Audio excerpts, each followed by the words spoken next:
You helping me, Piper? You ready to go camping?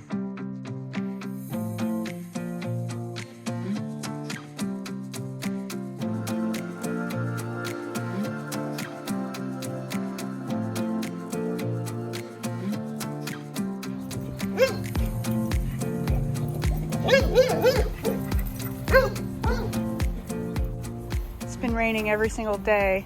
Haven't been able to mow. The ground sounds like a sponge. Oh, thank God. It's raining again, just when the pavement was just starting to dry. Another playtime cut short, huh, pups? Boo to the rain. I have good news. It's raining again. How's that good? Sarcasm. So we've had this thing for how long? A year and 2 months. And 18,000 miles, because we just recently hit 18,000 miles. Yeah. We were actually on our Idaho trip when it was the 1 year to the day, and we had 15,000 miles on it. Yep, to the day. So that was actually pretty cool that we did that. So we know a lot of you have been asking for a 1 year review. Do we like it? Would we ever go back to a trailer? What are some things that we like and dislike, etc. So I think we're going to cover some of those right here.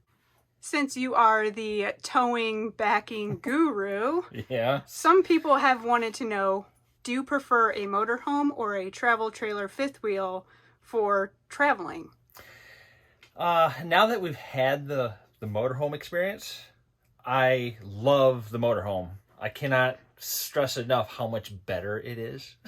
What are some things about it that make it better? It's a lot quicker when you get to the campground to set up camp. It's a lot quicker to break camp. It's nice having, like, we tow your Jeep, just a 2-door Jeep, or we got my 4-door Jeep, and it's way easier to use those Jeeps to run around town versus, well, what we had in the past was a dually pickup. Right. We have taken that in downtown, and it was a pain. Yeah, and I think the overall travel experience is way better in a motorhome because, as you know, you can just... Yeah, I know some people say you shouldn't get up, but you get up and you go to the fridge, you go to the bathroom. Yep. You get treats for the dogs or treats for me while I'm driving. Yeah, I even edit videos sometimes sitting here at the dinette. And traveling a long distance, like in a pickup truck, I tend to cramp up, back starts to hurt, things like that. Yeah. In this cab, I have room. I have room to stretch. I don't feel all claustrophobic. I agree. I second all of those points. What do you like the best? That is a loaded question, and I say that because there's so much about this RV that I love. Some of the things I really love are the amount of storage. I love the washer and dryer that came with it. I can do laundry while we go down the road. I can't stress that enough. That is generator. Amazing. Because we have the onboard generator, so that's another plus that we like. I like that it doesn't have too many slides and too many working components to mess up.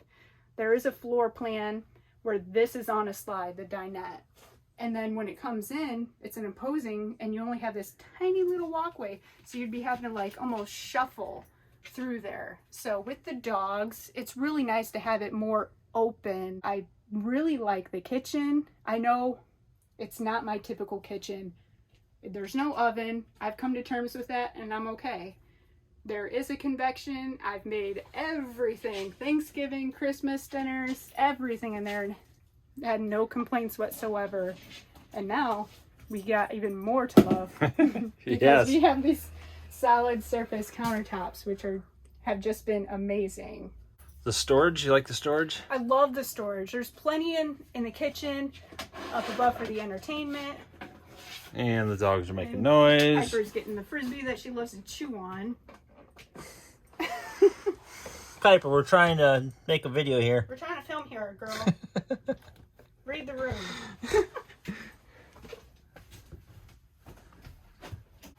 So much storage. I mean, I can carry my KitchenAid mixer just like in here. not very many people can do that. Last but not least, the bedroom. It may not look like much, but we have slept so good in this bedroom, and there's no lack of storage. Half of these aren't even used for anything. There's one that has just extra sheets in it, and that's it. So I think the storage has been superb. Guy, your tail is out of control. You're crazy. Well, Mikey, what do you really like? I really like the international chassis. There are people out there that will act like that's a bad thing because they're Freightliner fanboys. I don't know. Right. But I really, really, really like the international chassis, the Cummins engine, and the Allison transmission. It's like a power couple. Yeah, it's only 300 horsepower, but if you've watched our previous videos, we went out west towing a Jeep, and it really didn't phase it. Didn't phase it at all. No. I really like the outside storage. We got a compartment there, one there. And they actually go all the way across to the other side, so we got storage on the other side as well. With the Airstream, I loved the Airstream, I really did, but it just had that little trunk in the back, and that was it. Yeah. So our truck bed was pretty much our storage space when we had the Airstream. And now, I mean, that's another benefit to the motorhome versus a trailer. Literally everything stays in here. It does. Everything. It's fully stocked, ready to roll right now, and we're not planning on leaving again for a couple days. Yeah. Is there anything that you don't like? There's got to be something. I mean, you can't have good without bad, right? That is true. I would say what I don't like, or wouldn't prefer, I should say, is I don't like the colors of the floor. Also, the texture of the floor is very difficult to get clean. Yeah, don't mind the dirt. Yeah, you can clearly see all of the dirt because it's so light. I mean, we camp a lot of places where it rains a lot. So there's going to be mud, paw prints, everything you can think of, and it shows. And it's very difficult to get it clean, even with a mop. So I don't like that. I also don't prefer the color of the furniture. Literally everything except for the cabinets is like this cream color. I'm just not a fan. There's nothing wrong with it. The cushions are actually very comfortable, so I'll live with that. But yeah, I don't mind the color of the furniture, but the color of the floor, I would never ever choose that ever. Not if you ever plan on using it. Yeah, I mean, unfortunately, this is what they had at the dealer on the lot, or else, I mean, if we're gonna order, we're doing something different. Of course, Piper interrupting again. Always down for a drink while we record. Stop. Guys begging for pets. Stop, Guy. Wow. Needy much, Guy? Your turn. What do you not like or not prefer as much? You know, I love having the hydraulic leveling system because I can use like the Bluetooth app on my phone and make it level and stuff like that. I find myself almost always manually leveling this thing because this equalizer system is garbage. It is absolute trash. It never is very efficient. No, it takes forever for it to level out. When I do it manually, I just, do the back, do the front, and then side to side if I need to, and I'm done in like a minute or two. Mm-hmm.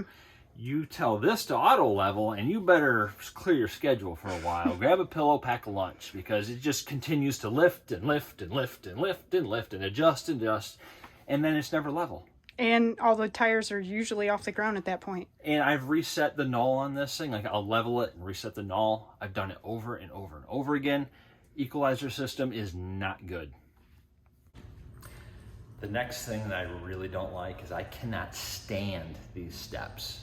I hate these steps with a passion. They've already started to rust. They started to rust when we were like 6 months in with it. I feel like they started to rust way before it ever saw a drop of road salt. They just rattle. These bolts just keep coming loose. And there's some Loctite running down there because I Loctited this one in.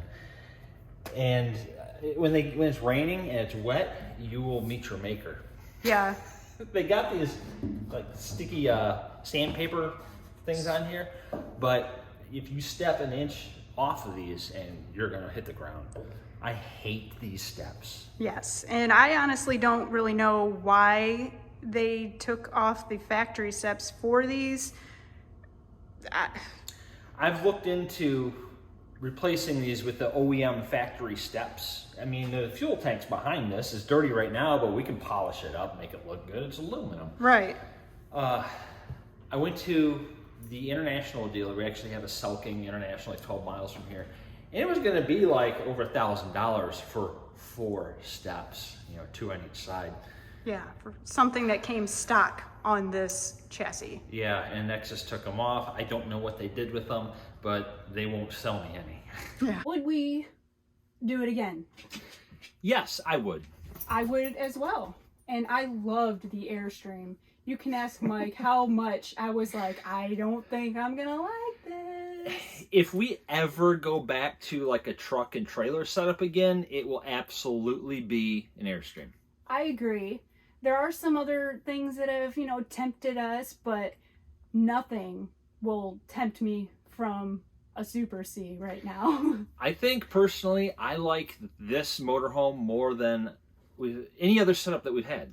I agree. It's just unbeatable at this point. And, you know, Nexus takes a lot of crap from the Super C crowd because it's cheap. Cheap. When we bought it, it was $143,000. Yeah.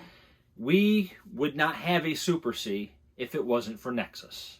That is 100% true. Period. I mean, that's like the top of our budget was $143,000. Yeah, and we're very happy with it, and I wouldn't change a thing. No, I would buy it again in a heartbeat. You can't compare the Wraith to a show hauler. Oh, yeah. Yeah, we had somebody, a subscriber, say, well, if you're spending that kind of money, you should have just got a show hauler. We paid $143,000. A show hauler starts at $500,000. And that's like the bare bones, not even built. I believe they're really close to $1 million. Yeah, I mean, let's talk maybe a Jayco Seneca. That's their Super C on the Freightliner chassis, and those are like $220,000. Yeah, so still fairly reasonable for a Super C, but still way more than 143.44. It's out of reach for us. Not to mention, those are all too long for our garage, so it's a... Yeah, that's something that when we were shopping, a must-have was it had to be short enough to fit in this garage. And to be honest, I feel like the length of this coach, which is a Nexus Wraith 34W, is perfect. I really like the length. Yeah, for us and 2 dogs, it's perfect. A lot of you have also asked what made us go from a travel trailer to a motorhome. Not just necessarily a Super C, but a motorhome in general. I've always had an eye for Class A's. Yes, he's very Class A over A Class A is like a magnet, just pulls me in every time. Every time. And she was all about the Super C.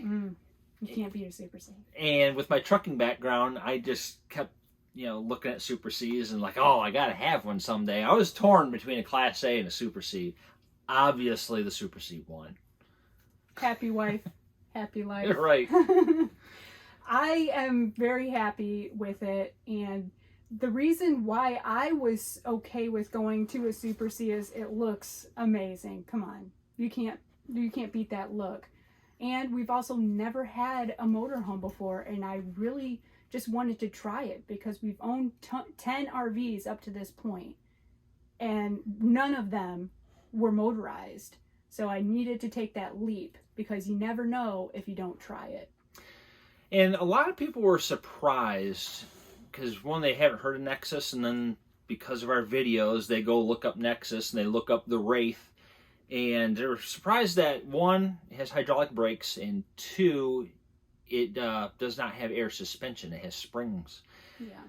Now, that's a deal breaker for some people. It's not for me. I've been in trucking my entire life. I have plenty of experience with air brakes. Air brakes absolutely have a cool factor to them. I'm not going to lie. Yeah, but driving this Wraith, not once have these hydraulic brakes ever felt like they were underpowered? Not once. I'm not going to lie, air brakes absolutely have more braking force, but they also have more maintenance, in my humble opinion. And there's a lot of people that don't know anything about the maintenance of air brakes. I mean, you got an air compressor, you got an air dryer, and you got slack adjusters, and you got rubber diaphragms in your brake chambers, and all that stuff over time needs maintenance. Mm-hmm. As far as the air ride goes, people think that air ride is the end all. Well, I hate to break it to you, but liquid springs will put air ride to shame. Yeah, and they currently are with a lot of Super C owners. Yeah, the problem with liquid springs, I would absolutely love to add them to this, but it's about $12,000 to add it. So it's a big price, and the way that we trade, we'd never see the return. And it's funny you say that, because I don't think we're going to trade anytime soon. I really don't. I know. I felt that way about the Airstream though, but I do have a different feeling about this Wraith. Even if we did spend the 12 grand for liquid springs on top of the 143 that we purchased this for, we're still way ahead versus buying a Nexus Ghost, which has the air ride and air brakes. Yeah, that's true. But the prices of these things have gone up. We paid 142, 143, somewhere in that area, but now the same model is going to run you about 165. Yeah. So they have gone up, which means we're sitting kind of nice. Yeah, we're sitting in a much better spot financially, because anybody with an RV knows it does not gain any value. It only depreciates. Right. Same with vehicles, and everything that we've owned in the past year has held its value or gone up. So yeah, thank you, COVID, for making the value of this go up for us. Hopefully it doesn't drop back down like a rock, so fingers crossed there. In the end, I absolutely would buy another Nexus product. I absolutely would. The thing that I like about Nexus is that they actually listen. This is true. We've brought up many of things, and they have listened and even started putting in the upgraded springs as an RV package on the chassis. Yeah, we were kind of like the guinea pig. We worked with International, and International Corporate was listening, and Nexus is putting the springs on all of their units that we put on this one. Yep. So you're welcome, everyone who has one with the already upgraded springs built into your chassis. And if you just drop by Nexus to the factory, you can talk to Dave Middleton, the owner himself. Yes. He even gives out his cell phone number sometimes on the web pages and everything like that. Yeah. So he's a genuine person. He really wants to succeed, and he is trying hard. So we do like that. You helping me, Piper? You ready to go camping? You guys may remember in our last video that the front end of the Wraith here was very squeaky going down the road. We had a pretty good time here at Tater Grit. I have been busy putting in some new bolts. I didn't want like a hex head sticking up, so I found these flathead connecting bolts, and I've tightened them down to the point where they're actually countersunk, so it's super nice. Down here on the bottom side, you can see I got a washer and a lock nut and a nut on there. There's a steel bar that runs across. Here's a steel tube. So this is sandwiching the roof of the cab to the rest of the body. Hopefully this will prevent any movement between the two when you're going down the road and stop that squeaking. I've got 4 in here right now. I'm going to put in a couple more, I think. Well, I'm going to call this good. Got to be better than nothing. I'm really looking forward to trying it out. Make sure it stopped all the squeaks. Now we only have one thing left to do, and that's to take for a test drive and see if they actually made the squeaking stop.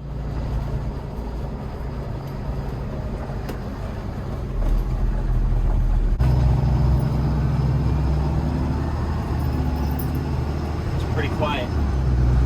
It's kind of eerily quiet. You roll the windows up. Yeah.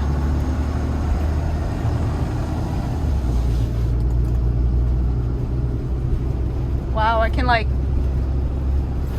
hear things that we don't normally hear.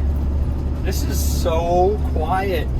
Also, for those of you who have been wondering or asking, those magnets that Mike added to the drawers, they haven't really come open since. Oh yeah, they've been great since then. Yeah, so I'm going to call those a cheap fix win.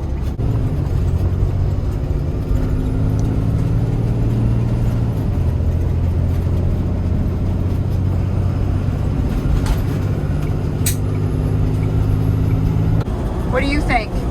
It's way quieter. There's still just a teeny tiny little bit of squeaky, Yeah. but you're gonna have a little bit, I think. It's like 99% better. Oh yeah, it's night and day.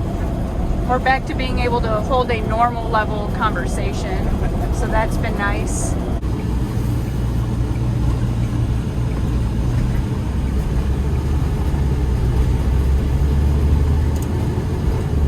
Man, that was a really quiet ride. I like it. Yeah, me too. It was a good upgrade, It Mikey. was a cheap, easy fix. Yeah, what did it cost you total? I don't know, $15? Yeah, so I'd say that's well worth it to get this type of ride quality back.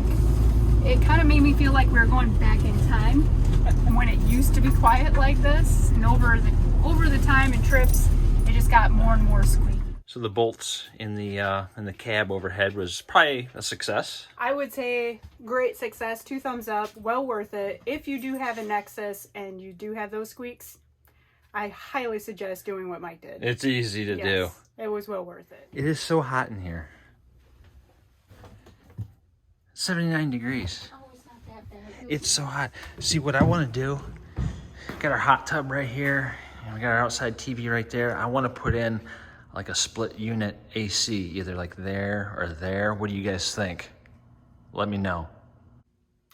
So if you guys have any more questions about Nexus or the Wraith or anything in general, just leave it in the comments and Lynn will get back to you. Also, if you like this video, please give it a thumbs up. We appreciate that. Until next time, see ya. See ya. Pipe says, see ya. Oh, she did the psych out.